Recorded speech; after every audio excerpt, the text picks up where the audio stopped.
Hey guys, welcome back to my channel. I have a long-awaited update for you. If you are new to my channel, welcome. My name is Mackenzie Jump. I do TTC related videos, reviews on some products, kind of a little bit about me. And if you are not new, welcome back. I'm glad you guys are here. My supporters are growing by the day, and I can't tell you guys how much I appreciate you guys interacting with me, following me, commenting, liking, everything. It's been really cool. I really enjoy talking to you guys. So there's that. To catch a few people up to speed, I have been off of birth control since August of 2018, so we're coming up on a year. And if you hear like playing in the background, my cat is insane. If you ever see the videos of cats that just like knock literally everything off the counter, that's him. So he's batting around something. I don't even know where he finds this stuff. The other day I found one of my cats, or saw her carrying a plastic fork in her mouth that was dropped over the weekend, carrying it into the living room so my other cat could play with it. So I just don't understand. Anyways, that's my life. Okay, so to catch you up, I had very, very, very irregular cycles. I eventually went to see my OB. She prescribed me metformin to hopefully regulate my cycles, which it did. But I still was not ovulating on my own. I would get very close to a positive ovulation test, and then it would just go away, and they would become very light. I would think that, oh, okay, maybe I was ovulating since it was super close, but I never did. So after a couple months on metformin, still not ovulating on my own, she told me that she would prescribe me my first round of Clomid at 50 milligrams. So I took that this most recent cycle, which was a couple weeks ago, is when I ended it, I guess, or started it, yeah. So I took Clomid days 3 through 7 and didn't have any side effects, knock on wood, for next time, if there is a next time. I hope not, but there is. So I have an interesting timeline. Welcome to infertility, when you really have no clue what the hell is going on, and your body doesn't help you at all. Life with PCOS, life with struggling with infertility, life with, like I said, not knowing what the hell is going on with your body and why it's not doing what it was meant to do. Okay? Very frustrating. Breathe. Okay. Anyways, to my timeline, and if any of you know or have any idea of what is going on, or if you haven't experienced the same thing, please let me know, because I literally don't know how to feel right now. So that's where I'm at right this very second. So here is my if Clomid worked or not. I think it worked. It appears that it should have worked, maybe too many times. I don't know. I really don't know. So take a listen to this and let me know if you have any input at all. So my last day of Clomid was Wednesday, May 29th. Wednesday. Last day. Took it. Next day, Thursday. Took an ovulation test. Very dark. Not quite positive, but very, very dark. It was what I would typically see pre-Clomid when my body was like trying to ovulate it, but it didn't. So very dark. I'm like, that's odd. Day after I get off Clomid, like, there's no way. I just don't understand that, because typically when you're on Clomid, you should expect to ovulate within I think they say 7 to 10 days after your last pill. Well, that was one day, so that wasn't going on. So I was like, okay, weird.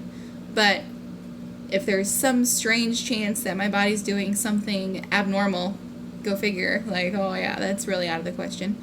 I was like, we got a baby dance. So just in case, we're going to cover our butts. So we did. Next day, Friday, May 31st. An even higher ovulation test. Now, keep in mind, I use the app Premom to kind of track my ovulation test, because it has this really cool feature where you take your ovulation test, you set it on a counter, and you can take a picture of it, and it scans it, and tells you what your LH reading is. So it's super easy and really nice to use because you can sit there and scroll through all of your tests. You can see your line progressions, and it'll also aid you by helping you, read the LH level in your system. So that's pretty cool. So Friday had an even darker and higher LH level on my ovulation test. Okay, whatever. Next day, Saturday, June 1st, low. Okay, now mind you, I usually only test once a day, and that's about, I don't know, 6 or 6:30 at night, because I try to hold my pee for the last like 4 hours while I'm at work. So, obviously you ovulate within 12 to 24 hours of a positive test, so, I could be missing the super positive test within those windows, but just keep that in mind. So, June 1st on Saturday, low. June 2nd, Sunday, low. June 3rd, Monday, the highest. It was positive, like no question about it. It was positive. And you want to know what happened on Monday? Jerry woke up at 1 a.m. with food poisoning. Yeah. If I didn't have bad luck, I would literally have no luck at all. So, that was great. So, someone who is crapping and puking their brains out, they're not going to be in the best mood that night to baby dance. So, I was crushed. I felt so bad for him because I had just gotten food poisoning like a few months ago, and I was just ready. I was dying. I was dying, and that's what was happening. I was ready to be buried. And I was like, yep, take me. I'm good. Take me now. As long as I can stop crapping water, I am happy to go. So I felt really bad for him, but also inside of me, I was totally devastated. I was like, you've got to be kidding me. I have never gotten this positive of an ovulation test before, and it's the day that my husband has food poisoning. You've got to be kidding me. So luckily, we had baby dance like 2 days prior to that, and sperm can live up until I think 5 days inside your body. So I was like banking on that. That was sad. Okay, so Monday goes by. Highest test I've ever had. Next day, June 4th, low. Even more sad about it because it just like validates, hey, you missed your opportunity. Congratulations.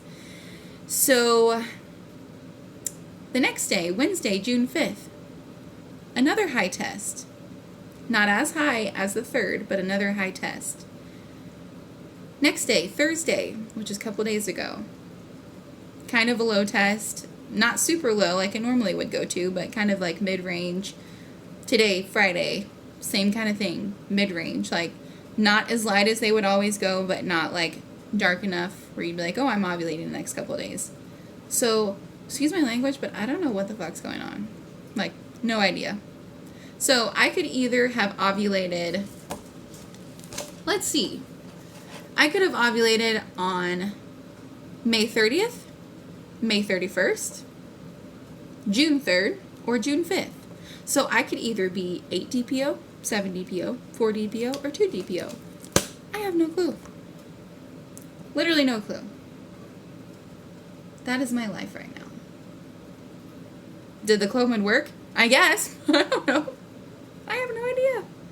Because Wednesday would have been 7 days after my last Clomid pill. So that day would have made sense for me to ovulate. The 3rd, which was 5 days after my last pill, that could have made sense. Maybe a little bit early, but could have made sense. Both of those days I had very high tests, so I have no clue what's going on. Which is... Really? Let's just show everyone your cute little butt. So, I know you sense my frustration. I just don't even know what to think. Like, I don't even know what to tell my doctor when she asked how Clomid went, like if I ovulated. Like, where do I start? Alright, doc, get out your notepad of all the crap that my body does to me so you can add it to the list and still be as confused as I am. So I don't even know what's happening. I don't know where I'm at. I'm just going to say yes, I ovulated, because I'm sure out of those 5 days or 4 days I had high tests, one of them was actually a positive ovulation test. So I'm just hoping that's the case. Hi. But what makes it really frustrating is, like, not knowing what DPO I am. I don't know when I can obsessive pregnancy test. Okay, I don't know when I can start that, so I just went ahead and started it. And of course I've got, like, line eyes like crazy, so I'm like, oh my god, is that a faint positive? And I'm like, oh no, that's very negative. Okay. I even have, like, that app you can download that turns the picture into, like, a negative picture, and I'm, like, sitting there with it, like, blown up really big, and I'm like, is that a line? Oh no, that's just a mark on my screen. Oh my gosh, it's so frustrating. And, like, both of my apps are confused. They're like, can't help you. But one of my apps says I can test in 7 days. The other says I can test in 5 days. I've already been testing. I'm almost out of the really cheap Amazon sticks. So that's going to suck because I don't want to be using, like, any more expensive tests. So I might just wait until Monday. I'm off work on Monday. That would make sense for me. I could be by myself. I don't even know. Thing is throughout this whole thing, we only baby danced 3 times. So, like, because the food poisoning messed it up. Then, the other days, like, it wasn't positive ovulation test. It was low. But then all of a sudden it is, like, the next day. And then life happens, and I go to sleep really early, so that is also an issue between Jerry and I. He can stay up until, like, midnight comfortably, or, like, 11 o'clock, and by 9 o'clock I'm like, yeah, I'm up. Yep. Yeah, I'm up. What? And then I'm just, like, delusional. So, trying to have a baby is so stressful and annoying and amazing at the same time. But if there is anyone else in my situation who could be like, girl, you did ovulate. It might not be when you think you did, but you did. It happened to me and I'm pregnant. Please tell me. Or even if you're like, girl, I'm in the same boat and I don't know what the fuck's going on either. So I just, like, I hate it because you can get pregnant once a month as long as you ovulate. So it's like once you mess up or miss that window, it's a whole other month until you can happen again. And that's what's so frustrating. Is like with anything else in life, like it's almost like you can try again like the next day or pretty soon after. No, with pregnancy, it's like you gotta wait a whole 30 days before this happens again. And you have a whole 30 days to think about what you did wrong or right or what you didn't do. It's just so frustrating. So here I am. No idea what DPO I am. I mean, my cycles are more regular, but they're still probably considered irregular. So I don't know if I'm going to get my period. I don't know when it's going to come. I don't know. My gosh. So frustrating. I just want a baby.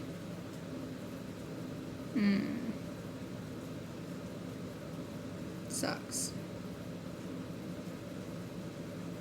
I like picture myself going through what other women have gone through as far as it being a year or years that they've tried to have a baby. I think I'm a very strong person, but I don't think I could do that. I admire people that can do that. I don't know. It's not that I beat myself up too much, but my gosh, it's so frustrating. Like, if you think about it, in 1 year, you have 12 months to get pregnant. And out of those 12 months, you have 12 specific days you can get pregnant. That's a lot of days in between to have to think about it and deal with it and wonder. Like, all the 2-week wait periods, that's a lot of days, too. All the days leading up to wondering if you're going to ovulate, that's a lot of days.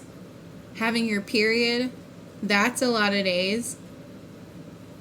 When I'm on my period, it's like the only time I'm not like stressed or thinking about it, because obviously I can't do anything about it at that point.